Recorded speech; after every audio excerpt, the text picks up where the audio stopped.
অসহায় এই মেঘনার জীবন কাহিনী আপনারা অনেকেই জানতে চান।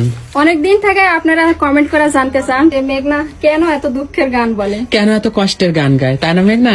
তো আসলে মেঘনা কিন্তু বিবাহিত একজন মেয়ে। 2022 সালে মেঘনার বিয়ে হয়।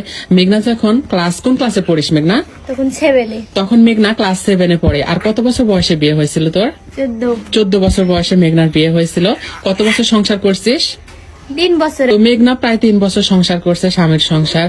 আসলে মেঘনা নিজে পছন্দ করে একটা ছেলেকে বিয়ে করছিল। আর মেঘনাদের পারিবারিক অবস্থা কেমন আপনারা সবাই তো জানেন, তাই না? তো মেঘনা যে পরিবারে বিয়ে করছিল তার চাইতে একটু ভালো, তাদের পরিবারটা একটু ভালো। কিন্তু আসলে মেঘনাকে যৌতুক দেওয়ার কথা ছিল মেঘনার বাবা মায়ের।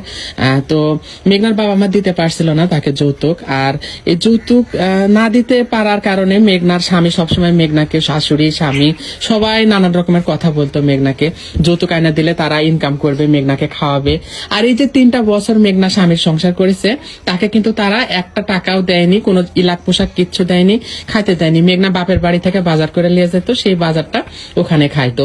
মেঘনা হয়তো স্বামীর বাড়িতে 8 দিন থাকতো, বাপের বাড়িতে 15 দিন থাকতো। এইভাবে 3টা বছর কাটায়।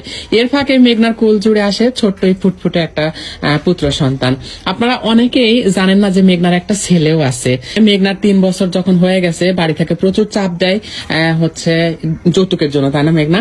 তো তখন মেঘনার মা এনজিও থেকে 50,000 টাকা নেয়, নিয়ে মেঘনার স্বামীকে দেয়। একটা ভ্যান গাড়ি কিনে যেন ভালো করে খায়। মেঘনার স্বামী সেই 50,000 টাকা নিয়ে মেঘনাকে রাখে পালায় যায়, তাই না মেঘনা? মেঘনাকে রাখে যখন পালায় যায়, মেঘনা তখন তার বাপের বাড়িতে আসে। কোনোদিন খায়া থাকে না খায়া থাকে, তখন আমি দেখে মেঘনাকে বলছিলাম, মেঘনা তুই আমার বাড়িতে টুকটাক তোর কাকির সাথে কাজ করিস, তোকে হয়তো বা 2 বা 3 বেলা খাওয়াইতে পারবো, একটু টুকটাক বেতন দিব। আসলে আমারও তো ওই অ্যাবিলিটি নাই যে একটা মানুষকে পরিপূর্ণভাবে পালার। তারপর আমি চেষ্টা করি সবসময়, তাই না তুলি? আর হ্যাঁ, আমাদের সাধ্যের মধ্যে। আর এই যে মেঘনার যে ছোট বাচ্চাটা, এই বাচ্চাটার কিন্তু অনেক খরচ। ওর বাবা কোনো খরচ দেয় না।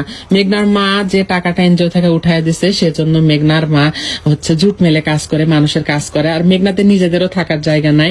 মেঘনার দাদির বাড়িতে আমি আপনাদের সঙ্গে শেয়ার করছিলাম। আসলে ওরা অনেক অসহায়। মেঘনার জীবন কাহিনী নিয়ে আপনাদের অনেক কনফিউশন ছিল।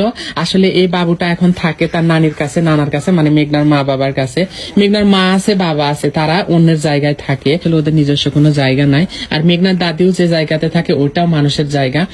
আর মেঘনা আমার বাড়িতে কাজ টাজ করে, আর রাতের বেলা যায় তার দাদির কাছে ঘুমায়। এই হচ্ছে মেঘনার জীবন কাহিনী। তা আমি চাইবো আপনারা সবাই মেঘনার জন্য দোয়া করবেন, আর হচ্ছে মেঘনা ছেলেটার জন্য দোয়া করবেন। এই এতিম, এখন একে এতিমই বলা যায়, এই শিশুটা অনেক এতিমের মতো থাকে। আমি মেঘনাকে অনেক বোঝাইছি, আসলে মেঘনা তুই কখনোই সুখী হবি না ওইখানে।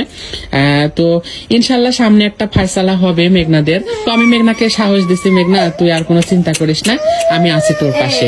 আমি চাইবো আপনারা সবাই মেঘনার পাশে থাকবেন এবং মেঘনার জন্য দোয়া করবেন। তো যাই হোক, আজকের মতো এই পর্যন্ত। আল্লাহ হাফেজ সবাইকে। আল্লাহ হাফেজ।